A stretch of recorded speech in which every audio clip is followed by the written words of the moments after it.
So last year तुमने university of Minnesota join किया था। जो पीएचडी एस्पिरेंट्स है उनके लिए बताओ कि प्रोसीजर क्या होता है अब्रॉड में पीएचडी ज्वाइन करने के लिए, और क्या कोई इंग्लिश बेस्ड टेस्ट देना पड़ते हैं, आईलेट, जीआरई, ये सब, ये इसके बारे में थोड़ा सा बताओ।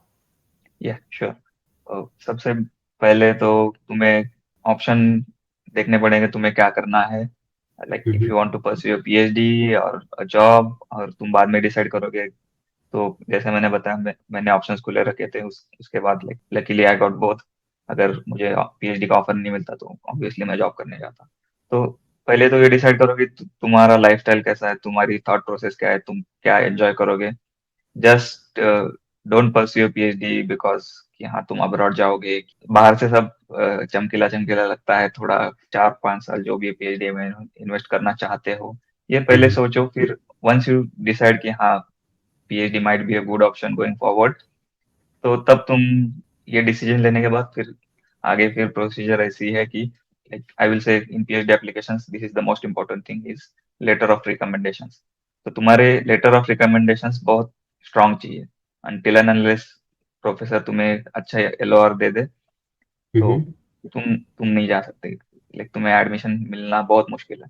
तो ओके। उसके लिए तुम्हें फिर थोड़ा काम अच्छा करना पड़ेगा, तुम्हारे ग्रेड्स वगैरह अच्छे चाहिए, ओवरऑल प्रोफाइल अच्छी चाहिए। कितने लेटर ऑफ रिकमेंडेशन चाहिए होता है? तो generally university 3 letter of recommendation मांगती है, कोई कोई यूनिवर्सिटी 2 भी मांगती है। But it depends, hmm. Like generally it's like अगर 3 है तो 3 में से ऐसे समझ लो 2 प्रोफेसर से आएंगे, एक आधा तुमने तुम्हारा अगर जॉब एक्सपीरियंस है तो एक प्रोफेशनल जो भी तुम्हारे मैनेजर थे कंपनी में वगैरह उनका। अगर हम्म। तुम्हारा जॉब एक्सपीरियंस नहीं है तो फिर तीनों प्रोफेसर से ले सकते हो तुम। तो तो अलग अलग प्रोफेसर दे दे देते हैं तुमको लेटर ऑफ रिकमेंडेशन? उसके लिए कितना स्ट्रगल करना पड़ता है? मैंने तो ये किया था कि मैंने जिन प्रोफेसर्स के कोर्सेज लिए थे उनसे हेल्प हम्म। मांगी थी। तो जनरली अभी तो ऐसा क्या है, ऐसे में लगभग सारे प्रोफेसर अब्रॉड पीएचडी करके आ रहे हैं, तो उनको हम्म। पता है ये सारे प्रोसीजर के बारे में। तो कोई कोई प्रोफेसर हेल्प भी करते हैं इन चीजों में। वो हम्म। लाइक डिपार्टमेंट में सेशंस वगैरह भी लेते हैं कि पीएचडी एप्लीकेशंस कैसे करना होता है वगैरह वगैरह। तो वो हम्म। भी तुम्हें हेल्प करेंगे। प्रोफेसर जनरली हेल्पफुल भी होते हैं। कि जस्ट कि तुम्हारा अ, थोड़ा रेपुटेशन अच्छा चाहिए। ऐसा ना हो कि तुम प्रोफेसर के नज़र में इतना अच्छा इमेज नहीं है। वो एग्री तो कर देंगे एलओआर देने के लिए, लेकिन फिर वो इतना स्ट्रांग नहीं होगा और हम्म। वो तुम्हारा फिर प्रोफाइल हैम्पर कर सकता है एडमिशन्स के लिए। तो हम्म। वो सब भी एक सब ऑप्शंस वे इन करके कि कौन से प्रोफेसर, अगर तुम्हारे फील्ड क्या प्रोफेसर है तो दैट्स बेटर। अगर नहीं है तो फिर उस एलओआर का कुछ इतना वैल्यू नहीं रहेगा, क्योंकि वो फील्ड सेम हम्म। नहीं होगा तुम्हारा। क्योंकि जनरली ऐसा होता है कि अगर प्रोफेसर का काम अच्छा है जो हम्म। तुम्हें एलओआर दे रहा है, तो जनरली लोग जानते हैं उनको हम्म। अब्रॉड भी, लाइक उनके काम के थ्रू। तो हम्म। वो एक कनेक्शन रहते हैं उनके भी आपस में, तो वो भी एक हम्म। फैक्टर रहता है। तो हम्म। उसके हिसाब से बस तुम्हें डिसाइड करना होगा। तो जनरली वही होता है कि लाइक जिनके तुमने कोर्सेज लिए जिन प्रोफेसर के, उन्हीं से हम्म। मांगना एक अच्छी चीज है। अदरवाइज हम्म। लाइक प्रोफेसर भी क्या ही लेके गाना, लाइक अगर हम्म। उन्होंने तुम्हें देखा ही नहीं है तो वो तुम्हारे बारे में लिख भी नहीं सकते इतना कुछ। तो एक जनरल वो एक, स्टेटमेंट दे सकते हैं बस। हाँ हाँ। तो जनरली वैसे ही होता है। दूसरा चीज एप्लीकेशंस के वक्त जो इम्पोर्टेंट रहता है वो है स्टेटमेंट ऑफ पर्पस, कि हम्म। तुम क्यों पीएचडी करना चाहते हो। जनरली तुम्हें लाइक थोड़ा सा बैकग्राउंड देना पड़ता है। तो इसके बारे हम्म। में तुम्हें लाइक तुम ऑनलाइन भी चेक कर सकते हो कि एसओपी कैसे लिखा जाता है। तो चैट बहुत जीपीटी सारे, लिख सकते हैं क्या? हाँ लिख सकता है, लेकिन फिर तुम्हें इनपुट देने पड़ेंगे, तुम्हें थोड़ा उसको रिफाइन करना पड़ेगा। हम्म। मैं बोलूंगा खुद से जितना आएगा जेन्युइन वो अच्छा रहेगा। मतलब हम्म। लोग क्या करते हैं, थोड़ा फ्लावरी लैंग्वेज में लिखना चाहते हैं, तो उससे कुछ हम्म। फायदा होने नहीं वाला, लाइक वो पकड़ ही लेंगे। और जनरली मैंने ऐसे भी सुना है कि अगर तुम्हारे लेटर ऑफ रिकमेंडेशन अच्छे नहीं है तो तुम्हारा एप्लीकेशन देखा भी नहीं जाता जनरली। हम्म। क्योंकि इनके पास थाउजेंड्स ऑफ एप्लीकेशन रहते हैं, उसमें से हर एक का तो डिटेल में पढ़ने नहीं वाले। तो वो देखते हैं, फिर उसी से सॉर्ट आउट होता है तुम्हारा यूनिवर्सिटी कौन सा है और तुम्हारे हम्म। एलओआर कैसे हैं। तो ओके। ये चीजें मैटर करती हैं। और फिर हम्म। Statement of purpose, they just skim through it कि हाँ तुमने हम्म। क्या काम किया है पहले।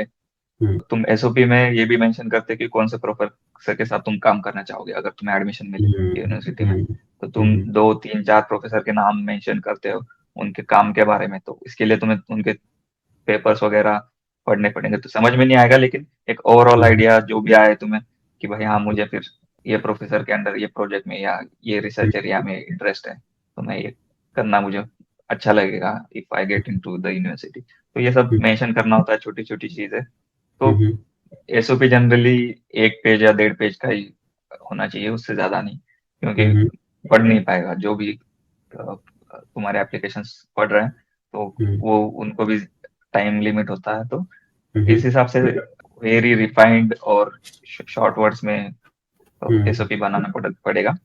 फिर हम्म, इसके बाद होता है तुम्हारी जो इंग्लिश प्रोफिशिएंसी एग्जाम्स, उसमें फिर हम्म, जीआरई, टोफेल, आईएलटीएस जो भी है। तो हम्म, मेरे टाइम तो जीआरई नहीं मांगा गया था, और आई थिंक अभी ऑलमोस्ट सारी यूनिवर्सिटीज जीआरई नहीं मांग रही है, जीआरई का स्कोर। तो हम्म। टोफेल ही या आईएलटीएस जो भी है, तो उसमें से ही तुम रीजन बता सकते हो कि है। पहले क्यों मांगती थी कंपनी ये सब English proficiency based test? I think reason being कि लाइक पढ़ाई तो सारों ने इंग्लिश में ही करी है, तो उन्हें बस यही चाहिए कि हाँ तुम्हें इंग्लिश बोलना आती है, तुम राइटिंग कर सकते हो, और विद टाइम वो इम्प्रूव होगा ही, क्योंकि अपन इंडिया में तो डेली इंग्लिश में बात नहीं करते डेली बेसिस पे। तो यहाँ पे तो तुम्हें इंग्लिश में ही बात करनी पड़ेगी, तो विद टाइम वो भी इम्प्रूव हो गई। तो आई थिंक उनका ये कहना था कि GRE is not the right metric to test technical knowledge. मतलब अगर तुम इंजीनियरिंग बैकग्राउंड से हो तो तुम्हारा उतना एप्टीट्यूड है ही जिसमें तुम लाइक क्वांट्स वगैरह सॉल्व कर ही लोगे। और इंग्लिश, वो इंग्लिश तुम्हें एकेडमिक्स में कुछ इतना फायदा नहीं दे रही है ऐसा। तो लाइक जनरल यूनिवर्सिटीज का ये मानना था, तो इसलिए उन्होंने, कुछ यूनिवर्सिटीज ने ऑप्शनल रखा है जीआरई को। लाइक अगर तुम्हारे पास है तो अच्छी बात है, नहीं है तो भी चल जाएगा ऐसे। और कुछ यूनिवर्सिटीज ने मांगना ही बंद कर दिया डायरेक्ट। और कुछ कुछ यूनिवर्सिटीज है जहाँ अभी भी जीआरई स्कोर लगता है, तो तुम्हें फिर वो उनके एप्लीकेशन में देखना पड़ेगा कि एप्लीकेशन भरते वक्त वो मांग रहे हैं नहीं मांग रहे। तो every university has different application procedures. Like Covid time से उन्होंने जीआरई हटा दिया था, एंड दे सॉ कि हाँ इसकी जरूरत है ही नहीं वैसे देखा जाए तो बहुत सारी यूनिवर्सिटीज ने अपनी पॉलिसी चेंज करी। जो पीएचडी एस्पिरेंट्स हैं उनके लिए तुम क्या एडवाइस देना चाहोगे? कोई या ये सब चीज एग्जाम क्लियर करके रखना चाहिए कि नहीं करना चाहिए, या फिर यूनिवर्सिटी देख लेना चाहिए कि किस यूनिवर्सिटी में जाना है, किस कंट्री में जाना है, उसके हिसाब से प्रिपेयर करें? हाँ, तो बेस्ट वे कि तुम डिसाइड कर लो तुम्हें कहाँ जाना है पीएचडी करने के लिए। लाइक हम्म, तुम्हारे फील्ड में काम कहाँ अच्छा रहा है, तो कुछ फील्ड्स में यूरोप में अच्छा काम है, और हम्म, यूरोप में 3 साल में लाइक वहाँ कॉन्ट्रेक्चुअल पीएचडी रहता है, 3 साल में करना ही है। हम्म, तो अगर वैसे है तो तुम यूरोप जाओ। अगर तुम्हें लगता है कि US is the best option, तो हम्म, यूएस के लिए फिर उसके हिसाब से देख लो कि लाइक कौन से यूनिवर्सिटीज में कौन से एग्जाम लगते हैं, और कौन से एग्जाम का स्कोर चाहिए उसके हिसाब से। क्योंकि hmm, these exams are pricey, like you have to hmm, pay like 16-17 thousand just hmm, to give the exam. तो हम्म, थोड़ा मनी मैनेजमेंट भी आ जाता है, हम्म, क्योंकि एज एमटेक स्टूडेंट और बीटेक स्टूडेंट इतना हम्म, पैसा इन्वेस्ट करना, like you will need around 1 lakh for hmm, all the application procedure. तो ओके। उसके हिसाब से तुम्हें प्लान करना होगा कि तुम्हारे हम्म, ऑप्शंस क्या है।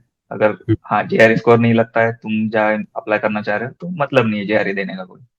हाँ, हम्म। लेकिन अगर तुम्हें जो यूनिवर्सिटी में जाना है वहाँ जीआरई स्कोर लगता है, तो तुम्हें देना ही पड़ेगा। तो उसके हिसाब से तुम्हें प्लान करना पड़ेगा। पीएचडी के बारे में बात करते हैं वहाँ, मतलब प्रोसीजर तो मेरे ख्याल से एक सेम ही होता होगा ना? क्या कोई डिफरेंस है क्या? तो एप्लीकेशंस थोड़े डिफरेंट होते हैं यहाँ पे। तो जैसे अभी इंडिया में आई थिंक तुम्हें गेट एग्जाम देना पड़ता है, उसके रैंक के बेसिस पे तुम, अगर तुम एनआईटी हम्म, वगैरह से मास्टर्स कर रहे हो, तो हम्म, तुम्हारे पॉइंटर बेसिस पे तुम शॉर्टलिस्ट होते हो। हम्म, तो यहाँ पे डिफरेंट है, तो यहाँ पे ये सब कुछ नहीं देखा जाता। लाइक तुम्हारी ओवरऑल प्रोफाइल देखी जाती है कि लाइक तुम्हारे ग्रेड्स एक फैक्टर है। Like it's not hmm, like grades important नहीं है, लेकिन हम्म, ग्रेड्स ही सब कुछ नहीं है। तो हम्म, तुम्हारा ओवरऑल प्रोफाइल देखा जाता है कि तुम्हारा रिसर्च एक्सपीरियंस क्या है, तुमने क्या काम करा है, तुम्हारा कोई हम्म, पब्लिकेशंस है या नहीं, और हम्म, फिर तुम्हारे एलओआर, तुम्हारा स्टेटमेंट ऑफ पर्पस। तो मल्टीपल फैक्टर्स है, तो वो हम्म, तुम्हें एप्लीकेशन में दिख ही जाएगा कि तुम्हें क्या क्या देना होता है। तो कोई कोई हम्म, यूनिवर्सिटी तुम्हारा रिसर्च प्रपोजल भी मांगती है अहेड ऑफ हम्म, टाइम, कि तुम्हें फ्यूचर में क्या करना पसंद रहेगा। तो ओके, तुम्हें फिर वो थोड़ा टेलर करना पड़ता है, कौन सी यूनिवर्सिटी में और कौन से डिपार्टमेंट हम्म, में तुम अप्लाई कर रहे हो, कौन सा प्रोफेसर के लिए तुम्हें अप्लाई करना है। तो हम्म, क्योंकि हम्म, प्रोफाइल्स अलग अलग होती है, लाइक क्योंकि पीएचडी में तुम्हें बहुत एक पिन पॉइंट करके बताना पड़ता है कि कौन सा रिसर्च एरिया तुम्हें चाहिए। हम्म हम्म तो हम्म वो थोड़ा डिफिकल्ट टास्क हो जाता है, क्योंकि अगर तुम्हारा इतना नॉलेज है नहीं तो हम्म, तुम्हें फिर थोड़ी डिफिकल्टी आएगी वो लिखने में। ओके।